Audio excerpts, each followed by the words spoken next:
Hi students, मैं Vinda teacher फिर से आपके साथ एक बार और। तो आज हम आरंभ करेंगे छठवीं कक्षा का दूसरा पाठ बचपन। तो आप अपने बचपन के बारे में क्या क्या जानते हैं? तो आप कहेंगे कि हमारा बचपन बहुत अच्छा था, हम अच्छे से खेलते थे, अच्छा सब कुछ करते थे। तो ये पाठ की जो लेखिका हैं वो है कृष्णा सोबती जी। और कृष्णा सोबती जी ने, जो कि शिमला में रहती थी, तो उन्होंने अपने बचपन के बारे में बहुत कुछ बताया है। देखिए, ज़माना बदल गया है, ज़माने के हिसाब से बहुत कुछ बदल जाता है और उम्र के हिसाब से अपने अपने टेस्ट भी बदल जाते हैं। तो कृष्णा सोबती जी बताती है कि जब हम छोटे थे तो किस प्रकार से उनके ड्रेसेस हुआ करते थे, अच्छे अच्छे फ्रॉक हुआ करते थे, फ्रिल वाले फ्रॉक हुआ करते थे। आप भी कहीं जब शादी में जाते हैं तो नए नए ड्रेसेस पहनते हैं ना, उसी तरह से जब कृष्णा सोबती जी भी कहीं जाती थी तो अच्छे प्रकार के ड्रेसेस को पहना करते थे। उनके ज़माने में फ्रॉक थे, फ्रिल वाले थे, बालों पे रिबन लगाया जाता था, लेकिन आजकल के बच्चे रिबन वगैरह लगाना ज़्यादा पसंद नहीं करते हैं। तो इस तरह से उन्होंने बताया है कि बहुत कुछ बदलाव आ गया और बहुत कुछ सेम चीज़ें भी हैं। तो इसी तरह से वो आगे बताती हैं कि हमारे ज़माने में बहुत अच्छे कपड़े हुआ करते थे, अब निक्कर वॉकर भी पहनते थे, उस तरह से बच्चे तो खैर आज भी तैयार होते हैं। और दूसरी बात वो बताती हैं कि इतवार के दिन, इतवार यानी कि संडे के दिन, देखा आपने कि उनके जो जूते होते थे वो उनको खुद ही पॉलिश करने पड़ते थे। आज के ज़माने में बच्चे ज़रा कम पॉलिश करते, तो उस ज़माने में बड़े अच्छे से पॉलिश करके और उसको कपड़े से ऐसे ऐसे करके रगड़ा जाता था ताकि उनके अंदर बहुत अच्छे से चमक आ जाती थी। तो इसके लिए उन्होंने वो इतवार का दिन रखा हुआ था, संडे का, जब ये जूते वगैरह उनके पॉलिश किए जाते थे। फिर वो बताती हैं कि जैसे वो नए जूते पहनते थे तो पैरों में छाले हो जाते थे, तो छालों के इलाज करने के लिए भी वो हमेशा अपने पास रुई यानी कि कॉटन रखती थी और वो जूते के अंदर लगा कर वो चलते थे ताकि उनको छालों में ज़्यादा दर्द महसूस ना हो।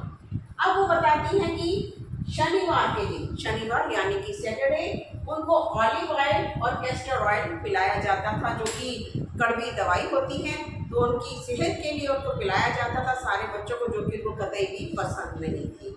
अभी आपको भी अगर बोला जाए आप पिज़्ज़ा खा रहे हैं, बर्गर खा रहे हैं, लेकिन आपको पेप्सी और कॉक नहीं देके ये सारी चीज़ें दी जाएँ तो आप खुश रहेंगे क्या? नहीं रह सकते। तो लेकिन इस तरह से उनको ये शनिवार बिल्कुल भी पसंद नहीं था, क्योंकि उनको ऑलिव ऑयल और कैस्टर ऑयल पीना पड़ता था।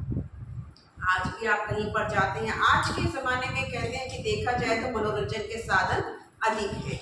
क्या साधन है? हमारे पास टीवी है, फ़ोन है, लैपटॉप है, लेकिन उस ज़माने के अंदर सिर्फ एक ग्रामोफोन हुआ करता था, जिससे कि सिर्फ गाने या कुछ भी सुन सकते थे, यानी इसके अंदर कुछ देखने की चीज़ नहीं थी। इस ग्रामोफोन के अंदर इस तरह से हम अपना म्यूज़िक जो है वो गानों का हम सुन सकते थे, लेकिन वो गाने आज भी कृष्णा सोबती जी को याद आते हैं। उनको अपना बचपन की बहुत ज़्यादा याद आती है। बचपन एक ऐसी चीज़ है जो इंसान कभी भी नहीं भूल सकता। आप कभी बैठे बैठे कभी नर्सरी क्लास, कभी एलकेजी की क्लास याद हो, टीचर कितने अच्छे थे, हमको तो कितना अच्छा गेम खिलाते थे, क्या क्या करते थे। तो ये चीज़ें बचपन की बहुत याद आती हैं। हम पानी में कागज़ की बोट बनाकर चलते थे, वो सारी चीज़ें हमको बहुत ज़्यादा याद आती हैं। तो कहा भी जाता है ना, बचपन बचपन के दिन भी क्या दिन थे, यानी बचपन के दिन भूले नहीं जा सकते। फिर उनको याद आता है कृष्णा सोबती जी को कि आज के ज़माने में और उनके ज़माने में जो चीज़ें थी हैं वही, लेकिन उनके जो है नाम जो है बदल गए हैं। जिस तरह से मैंने बताया, कुल्फ़ी जो है वो आजकल के बच्चे कुल्फ़ी नहीं बोलते, लेकिन आइसक्रीम खाते हैं। समोसे, कचौड़ी आज हैं, लेकिन कम हो गए हैं, उसका नाम जो है पैटीज़ में चेंज हो गया है, बर्गर वगैरह बच्चे ज़्यादा खा लेते हैं। और पहले ज़माने में जब समोसा और ये कचौड़ी आदि खाया जाता था, उसके साथ शरबत मिलता था, शहतूत का और फालसे का। लेकिन आज जब बच्चे बर्गर खाते हैं, दाबेली खाते हैं या कुछ भी पिज़्ज़ा खाते हैं, तो उसके साथ सबसे पहले आ जाती है पेप्सी और कोक। यानी पीने की चीज़ें वही हैं, लेकिन नाम जो है वो बदल गए हैं। पहले शहतूत और फालसे के शब्द थे, लेकिन अब जो है पेप्सी और कोक हो चुके हैं। इस तरह से उन्हें अपने बचपन की बहुत याद आती है। तो वो रहने वाली कहाँ थी? शिमला रिज की रहने वाली थी। इस तरह से अगर आप अपना एक माइंड मैप बनाते चले जाते हैं तो आपको अपनी कहानी और सब कुछ बहुत जल्दी से याद हो जाता है। जैसे शिमला रिज में था, वहाँ पर घोड़े की सवारी होती है, तो वो घोड़े की सवारी भी करती थी, लेकिन उनको बहुत ज़्यादा पसंद नहीं था। वहीं पर एक चर्च था जिसकी घंटियां बजती रहती थी और उन्हें वो बहुत अच्छी लगती थी, जैसे कि ईश्वर उन्हें कोई मैसेज देना चाह रहे हैं। चर्च के पास वहाँ पर थी एक चश्मे की दुकान थी। तो चश्मे की दुकान पे उनको पहला चश्मा जो था वो लगा था। तो सब घर में उनको चिढ़ाते थे कि तुम अगर अच्छी चीज़ें खाएं तो चश्मा क्यों लगेगा, अच्छा गाजर खाओ, अच्छा दूध पियो। तो आज भी जो है पेरेंट्स यही कहते हैं कि आज भी सारे बच्चों को अधिकतर चश्मा लगा हुआ है। तो लोग ज़्यादातर जो है माता पिता ये कहते हैं कि गाजर खा लीजिए, दूध पी लीजिए। चश्मा उतरा तो नहीं, लेकिन उनका नंबर जो है वो हमेशा कम होता चला गया। वहाँ पर एक देखिए चना जोरगरम जो आज भी कहीं कहीं देखने को मिलता है, ऊपर से पूरी बनी होती है लेकिन उसके अंदर से पूरा हाथ चले जाता है और हम आराम से चने जो है वो खा सकते हैं। तो हमेशा वो एक चने वाला आता था और गाना गाता था, चना जोर गरम बाबू मैं लाया मजेदार चना जोर गरम। तो बच्चे जो थे चने गाते थे और गाना भी गा लेते थे। तो इस तरह से वो चने की भी याद आती है। लेकिन जब उनको जाकर चश्मा लग गया, जब चश्मा लग जाता है तो उनके एक भाई थे जो कि चचेरे भाई थे, कज़न कह सकते हैं आप, उनको चिढ़ाया करते थे कि लड़की कैसी लगती है, तो लड़की तो लंगूर की लगती है, सूरत तो तुम्हारी लंगूर की लगती है, तुम तो कैसी लड़की हो, चश्मा पहना सूरत लगी लंगूर की।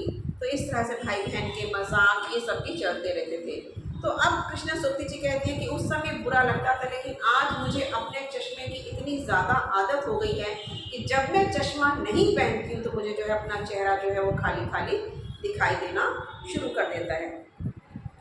हर एक पाठ जो भी आपको पढ़ाया जाता है उसका एक न एक कारण होता है कि आपने उसमें से क्या सीखा। तो इस बचपन पाठ से जो कि कृष्णा सोती द्वारा लिखा गया है कि एक ये चीज़ तो बहुत महत्वपूर्ण बताई गई है कि इंसान कितनी भी बड़ी उम्र का हो जाए अपना बचपन कभी भी नहीं भूल सकता। जैसे ही हमारे पास कोई बच्चे आकर बैठते हैं तो हम शुरू हो जाते हैं, हमारे ज़माने में तो ऐसा था, हमारे ज़माने में तो ऐसा, दादी है या नानी है या कोई भी बुजुर्ग है तो वो अपने ज़माने की बातें करना शुरू कर देते हैं और बताते हैं कि नहीं ठीक है, आज के ज़माने में भी बहुत कुछ अच्छा है, जो कुछ अच्छा है वो हमें अपना लेना चाहिए, लेकिन बचपन के दिन बहुत अच्छे होते हैं जो कृष्णा सोबती जी ने बताया है कि हम कभी भी नहीं भूल सकते। पाठ्यक्रम के हिसाब से हम प्रश्न उत्तर को देखते हैं जो कि यहाँ पर बताया गया है। सुनिए बोलिए के अंदर कि आपको अपना बचपन कैसा लगता है। तो आप अपने बचपन को याद कीजिए, प्रश्नों के उत्तर आप अपनी भाषा के अंदर लिखने का प्रयत्न करेंगे कि बचपन तो सभी को बहुत अच्छा लगता है, मेरा बचपन भी बहुत अच्छा था, मुझे बहुत अच्छा लगता था। आप अपनी अध्यापिका के बारे में या अपने बचपन की कोई घटना जो है आप उनको लिख सकते हैं। अपने बचपन की कोई मीठी याद सुनाइए, तो कुछ भी मीठा, जैसे कि कभी आप गिर गए हो या कभी आपको डर लगा हो या कभी आप गुम गए हो, इस बारे में आप लिख सकते हैं। बचपन की याद बार बार क्यों आती है? इसीलिए आती है कि बचपन बहुत प्यारा होता है, उस बचपन को कभी भी कोई भूल नहीं सकता है। लेखिका बचपन में इतवार की सुबह क्या क्या काम किया करती थी। अगर आप इस तरह से माइंड मैप बनाकर याद कर लेते हैं तो आपको उत्तर एकदम से याद आ जाएगा कि इतवार की सुबह में वो अपने जो जूते थे उनको पॉलिश किया करते थे। तो इस तरह से वो कार्य किया करती थी। इस तरह से बाकी प्रश्न जो उत्तर हैं लिखिए के भी हैं कि लेखिका अपने बचपन में कौन कौन सी चीज़ें मज़ा लेकर खाती थी, आपको कौन सी चीज़ें पसंद है तो आप अपनी पसंद के बारे में लिख सकते हैं। चने के बारे में लेखिका ने जो कहा वो आप बता सकते हैं। लेखिका ने इस संस्मरण में सरवर के माध्यम से अपनी बात बताने की कोशिश की है, संस्मरण यानी याद की हुई बातें। तो इस तरह से आप अपने बचपन के बारे में या लेखिका के बचपन के बारे में या पाठ्यक्रम पर के प्रश्नों के उत्तर अपनी भाषा के अंदर लिखने का पूरा प्रयत्न किए। मैं आपको लेसन जो है पूरा एक्सप्लेन करके बताऊंगी और प्रश्नों के उत्तर भी मैं आपको बताऊंगी, लेकिन आप पूरा प्रयत्न करेंगे कि आप उसको अच्छे से लिखने की कोशिश करें और इस बात को समझने की कोशिश करें। बहुत ही अच्छा लेसन है, बहुत प्यारा लेसन है, कृष्णा सोबती द्वारा लिखा गया बचपन का। तो अब मिलते हैं अगले बार। Thank you.